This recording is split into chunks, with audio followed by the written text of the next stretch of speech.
Welcome to the Connecticut Pyramid Partnership resource videos. Today we'll be joined by Sue Vivian and Sean Marie Dumond as they talk about the funnel, which is a concept that really looks at how we build our relationships and all of the factors that impact those relationships. These pyramid resource videos are brought to you by the Office of Early Childhood and the Connecticut Pyramid Partnership. Hi, Sue Vivian here with my colleague Sean Marie Dumond. We are very excited today to talk to you about the funnel. We love the idea of the funnel and it has really helped mold a lot of our thinking. Sean, do you want to start us? Great. So when we think about this funnel, we realize that this funnel doesn't actually exist inside of us, but we'd like to give you this visual to help you understand the way that we think as human beings and how we got to the point where we are today. So the funnel encompasses all of our beliefs and values and attitudes. And we start developing this funnel from the moment we're born. And it is filled and formed by all the things that happen to us every day. The people we interact with, our families are very important in the funnel.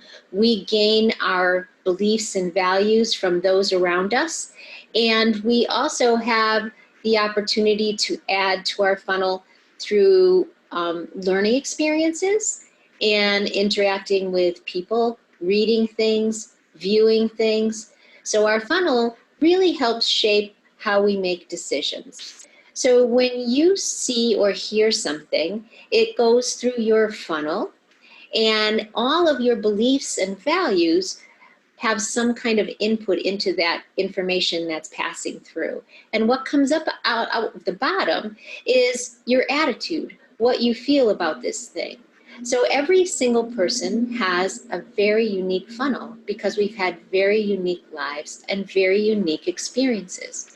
And the things that come out of our funnel, the decisions that we make in a split second, are going to be different and unique to us.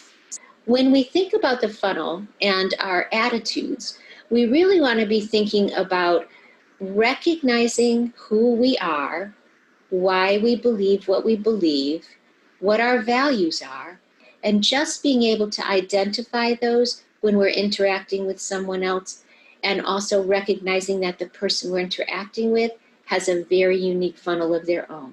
I think of it, visually, I have this picture of a funnel and I have like little marbles going in it. And that little picture helps me remember that my funnel was built because I have one brother and we lived in a street and we played kickball in the afternoon until supper. All the things from my childhood, the church that we went to, the neighborhood that we grew up in. So all those little marbles were coming in. And your funnel, Sean, is different because you had different siblings. You had a different life as far as what was going on in your neighborhood or what your parents believed or your grandparents' input. So both of our funnels are very different, but all those little marbles went in and they kind of came out at the end with how we walk around in the world today. That's absolutely true. And I think that when we talk about things like beliefs and values, these are not small things. These are really important to us. This is how we live our life. And when we meet someone who has a funnel that's very different from ours, we often have difficulty finding a way to communicate with that person. And often it can be as simple as just being able to say, I recognize who I am as a person because of my life experiences, and I want to be able to recognize you as an important person because of your life experiences. And that in turn might help us adjust our attitude, the way that our beliefs and values leak out into the world. So when we're talking with someone, especially I think when we're building relationships with families, and early childhood is incredibly important to us. We've dedicated our lives to it. And we meet a family who doesn't have that information in their funnel. And they may look at the child care center or the school in a way that doesn't meet our values and our beliefs. And so we often have difficulty communicating with those parents. So just being thoughtful, we would never ask you to change your funnel. We might ask you to think about different marbles you might place in there. And we might do the same for families. We might offer them some information to run through their funnel to see if it's a good fit for them.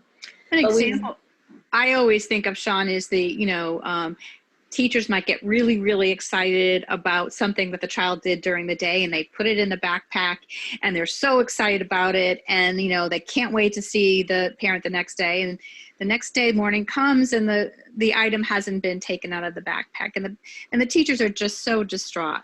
And they just feel so badly because the child was so excited about this. But they're in their funnel. They're in their funnel about, I know how excited this child was working on this, and all the language he used and all the information we shared and how much fun we had doing it. I know all that. And I also know because I have early childhood experience and knowledge, all of the wonderful learning that happened. But the parent doesn't have the same funnel, doesn't have the same marbles, because they don't have that early childhood experience and know all the learning that can happen when you're building something with clay that the child was working on. So the idea is that my marbles are going in. I had the experience with the child. I knew what was happening. I also have early childhood experience. And the parent's funnel doesn't have either one of those things. So when the parent doesn't acknowledge this creation the child did, we're coming from two different places. But maybe if I give more information, maybe if I put more marbles in and talk about what happened during the learning that day, or maybe I talk about another time, I talk about all the learning that can happen in ordinary day things that kids do during the day, like playing with Play-Doh or clay, or when we were playing in the water or doing dishes or whatever. So giving the parent a couple more marbles about what learning looks like, and then maybe sharing what actually happened. So I just wanted to give that kind of visual example of the marbles that went into one person's funnel that didn't get into the other. But that doesn't mean we can't add to each other's, as long as we're kind of willing to listen and open to hearing things. I think that's really key, is the idea of being a listener, an active listener, as well as being able to step back and recognize, I take the emotion out of it. I shouldn't get upset about this. This is who I am. I can't expect everyone to have the same ideas as I do. So just recognizing that someone else may have another way of looking at something than we do can really help when you're trying to build relationships with so many different people. In a very highly emotional place. Early childhood is a big deal. It's an emotional place. Well, and I think when there's a lot of emotion going on, then we don't do as well listening. And our brains, the front of our brains aren't working as much, and we can't be creative and flexible and ready for something that we could share or get excited about or create. So I think that the idea of letting the emotions settle down and let the front part of our brain work is the place that we want to be, so we're ready and open.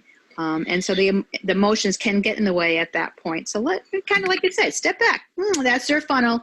How can I add something to their funnel and not be in that place of I'm mad at them or disappointed or whatever the word is? I think too that as we go through this training and we learn some pyramid practices, we may actually rub up against some ideas that are different than what's in our funnel at this moment in time. And so just being thoughtful about that as well as we go through these ideas, these strategies, these pyramid practices, being thoughtful about, oh, that's a good match for what I believe to be true, or this is something new. I think I'm going to have to think about this a little bit more. It can be very helpful when we're talking about other kinds of activities. I think you're right, John. It's really huge when you're thinking about some content sometimes and practices. But I think the other point here that we're talking about at the same time is the relationships, to develop the relationships with families and parents. that we really have to keep the idea of the funnel alive and well in the front of our head at all times, and to listen and to ask questions and to be open to different ways of thinking. And I'm thinking of the child that comes from a culture where they don't look directly at an adult's eyes. In other cultures, that's disrespectful when you don't look someone in the eye. So being aware of there's different ways of thinking and doing things. And again, we're not saying one way is right or wrong, but we're trying to understand each other and then come to kind of a way of being with that person, having that relationship with that person. The relationships are foundational. We can't go any further if we don't have the relationship with kids or between staff members or even with, especially with families. So just being thoughtful again about recognizing the things that you believe to be true and valuable may not be a match for the person you're talking to, whether you're right, whether it's a coworker or a parent or a child. So thinking about that as you think about the way you're interacting with children, when you're doing something like that, is it something that you remember as a child as well? So thinking about how your funnel was formed and what's there and using that information.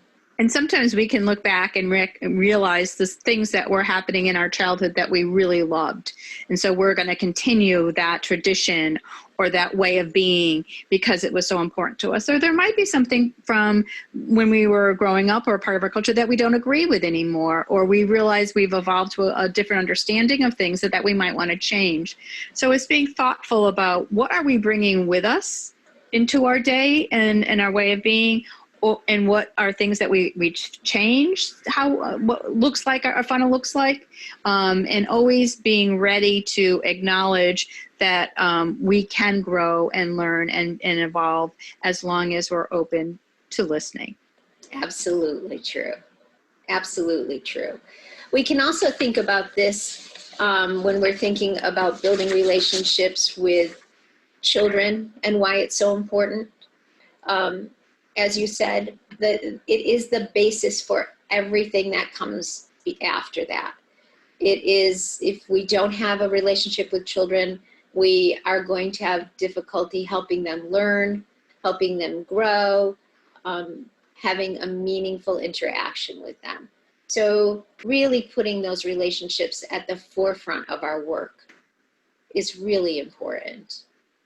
The connection that we make as we build those relationships is, done through eye contact, kind of paying attention and being present. And, maybe you get down to someone's level where the person's sitting or standing, you're recognizing where you are and being conscious of, am I paying attention? Do they understand? Am I leaning in? Am I, all those little strategies that we do to tell someone that we care about who they are and what they're saying and what they're thinking.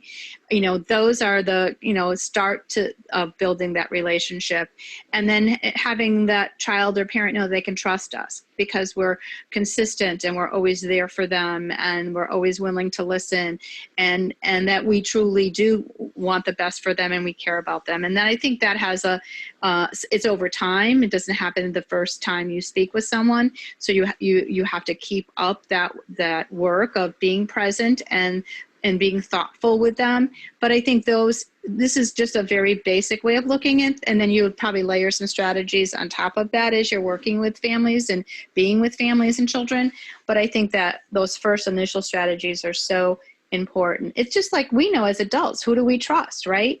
Someone that's there for us, someone that's loyal, someone that's always present, someone that will take care of us when we need support, and so thinking about what people in the community and our families and relationships, what is a satisfying relationship? Can I bring those qualities to our work with kids and families? When I think about meeting someone new for the first time and getting to know them a little bit and then getting to see them again a second time, it's the most wonderful feeling when they remember something that you said to them. So it's the smallest things that help build those strong relationships. It can be just a wave of a hand or just making eye contact, acknowledging that a parent has walked through the door and giving them a smile. It's not complex thing, but it does take time. Absolutely. I think the point you just mentioned about remembering something they said or did and then bringing that back into the second meeting with them, it gives you a starting off point that's further along than when you first met. And then by the third and fourth time, now you have lots of starting off points to be, and you are now in a relationship.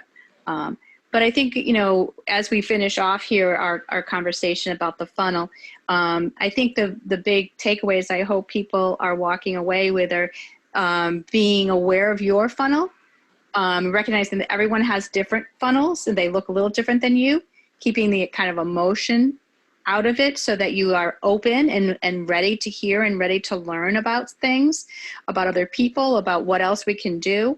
Or if it's content, let me think about that. That's something interesting? I never thought about it that way. But then this is all going to support your relationship building with families and how foundational and important they are and what they look like when they first start. Anything else, Sean? What did I leave out? I think that you covered everything. The one thing I might say would be to know someone else, you need to know yourself. Mm-hmm. So just being aware. Thanks so much for sharing these slides with us. Bye, guys. Bye. So thank you for taking the time to spend with us today and reflecting on our beliefs and values and attitudes and how much they influence our relationships. So as we really start delving into the pyramid model and building those nurturing and responsive relationships, this is something we can think about as we consider that going forward. Thanks again and have a great day.